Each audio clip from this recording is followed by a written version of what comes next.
सरकार से हम ये मांगते हैं, देखो हम रात दिन एक करके अपने काम करते हैं, ईमानदारी से काम करते हैं, पर हमारे साथ कोई बदतमीजी नहीं होनी चाहिए बिल्कुल।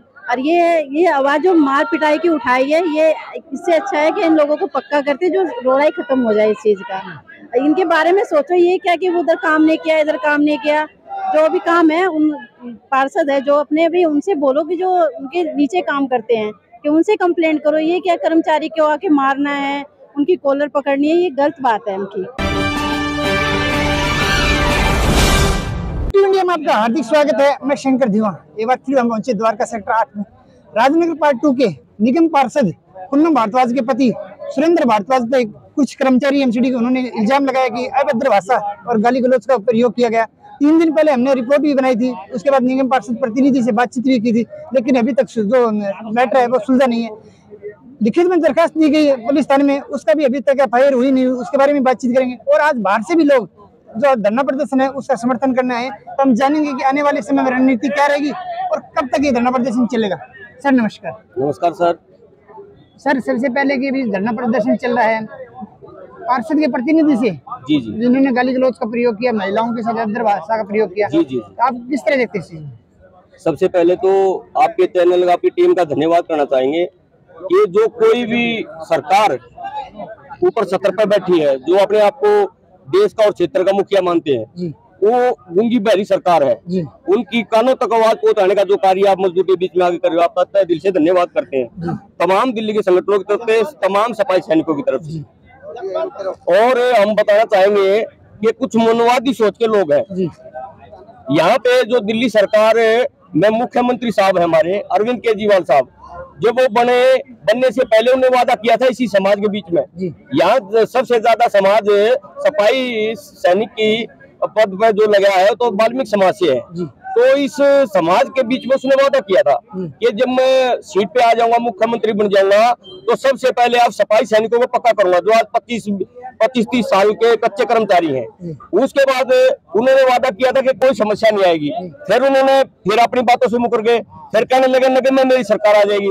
आज निगम में भी उसकी सरकार आ गई, लेकिन निगम में उसकी सरकार आने के बाद आज उसकी सरकार के लोग क्या कर रहे हैं?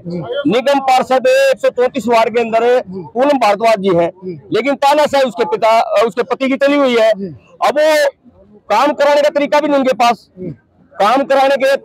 उनके पास, जब देश के हर किसी सफाई मजदूर को सफाई सैनिक का ओहदा दे दिया है, एक सफाई सैनिक का पद दे दिया है, उसके बाद वो अपनी ऑनलाइन अपनी फेसबुक आईडी पे वो ये कह रहा है कि झाड़ू वाली इधर आ, वो झाड़ू वाली इधर आ। तो सबसे पहले तो उसका यहाँ ओहदा ही नहीं, कोई यहाँ कोई अथॉरिटी नहीं बनती उसकी कि वो आगे सफाई सैनिकों के बीच में सफाई सैनिक का काम कराए। अगर कोई काम कराना तो हमारे अधिकारियों को बोले, नीचे से लेकर ऊपर 70 तक किसी को भी बोले हो, कोई नहीं सुनता। तो ये थोड़ा कि किसी नॉर्मल कर्मचारी को गाली गलौज देगा, कभी थाली बजाने चला जाता है। भाई हमारे सैलरी के लिए तो थाली नहीं बजाता, हमारे सफाई सैनिकों को पक्का कराने के लिए तो थाली नहीं बजाता, हमारा आरएल दिलाने के लिए तो थाली नहीं बजाता, हमारे रिटायरमेंट हो रहे कर्मचारी उनके लिए थाली नहीं बजाता, हमारे लिए कैशलेस के लिए तो थाली नहीं बजाता।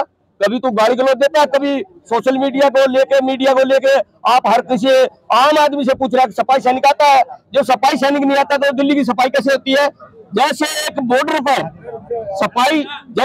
पर हमारा सैनिक देश की सुरक्षा करता है, वैसे ही देश के अंदर ये सफाई सैनिक देश की सुरक्षा करता है। उसको शर्म आनी चाहिए। ऐसे शरारती तत्वों ने, ऐसे मनवादियों ने इस देश का क्षेत्र का बेड़ा गर्क कर दिया है। आज ये इतने बड़े बड़े ढेर कूड़े के जो लगे हुए हैं, क्या ये पार्षदों के परिवार ने लगा दिए? क्या पार्षदों के पतियों ने लगा दिए? क्या पार्षदों के घरवालों ने लगा दिए? ये लगाए हैं इस दिल्ली के सफाई सैनिकों ने। ये दिल्ली की सफाई सैनिकों ने ही कोरोना काल में जब अपने घर को ताले लगाए हुए थे, साकल लगाए हुए थे, अपने परिवार को बुगल में लिए हुए थे, जब तो किसी ने देखा कौन फील्ड में है, जब तो पूरे देश को और दिल्ली को बचाने वाले हमारे सफाई सैनिक थे, जब तो हमारे सफाई सैनिकों के कितने बलिदान हुए। जब दिल्ली सरकार ने 1 करोड़ रुपए की डिमांड करी थी, क्यों नहीं दिया है? क्यों अनदेखा किया गया? क्यों हमें हर बार अनदेखा किया जाता? यहाँ गाली गलौज सुनने के लिए नहीं आते। और इन सफाई सैनिकों के रुखाड़ा बहुत ज्यादा लोग हैं, 1-2 लोग नहीं है। आज अगर नहीं समझ में आएगी तो समझाने वाले हमारे पास सारे हथियार हैं। आज हमने देख लिया कि आज देश की संस्कृति को बचाने वाले लोग हम, मान मर्यादा को बचाने वाले लोग हम, एक दूसरे की आओ आज बात करने वाले लोग हम हैं, मान सम्मान देने वाले लोग हम हैं, उसके बाद भी हमें करा जाएगा, बिल्कुल बर्दाश्त करने वाले वो बात नहीं है। तो ये निगम की बात हो तो देश की बात हो, जब हम देश में हर तरह का सबसे आगे आगे उस चीज का पालन करते हैं, उस रूल रेगुलेशन को निभाते हैं, आज ये मनुवादी भूल जाए कि इस देश का रूल रेगुलेशन हम चला रहे, बिल्कुल भी नहीं। तुम्हें तो पता भी नहीं संस्कृति क्या है भारत देश की। अगर संस्कृति को बचाए हुए तो यही तदबा बचाए हुए हैं, हर जगह यही लोग आए हुए हैं। तो यही कहना चाहेंगे कि ऐसी तानाशाही बिल्कुल भी नहीं चलेगी। हमने अपनी महिला बहनों को बोल दिया है, अगर ऐसी कोई भी दिक्कत करता है तो चप्पलों से मारपीट करो, नहीं चप्पल लेने वाले उनके भाई उनके परिवार के लोग हैं, अब बिल्कुल भी बर्दाश्त नहीं किया जाएगा। जो आज की रणनीति है वो कहाँ तक है और क्या आज का प्लान है, रनिंग प्लान क्या है कि आगे रणनीति कैसी रहेगी? आज हम आपको बताना चाहेंगे कि तकरीबन दिल्ली के तमाम संगठनों का आह्वान किया गया है, तमाम सफाई सैनिकों का आह्वान किया गया है, और काफी लोग तो यहाँ आ चुके हैं। काफी लोगों ने दिल्ली के अंदर अपने अपने वार्डों में मीटिंगें चली हुई है, छोटी छोटी नुक्कड़ मीटिंग के आगे की रणनीति और तेज करी जाए।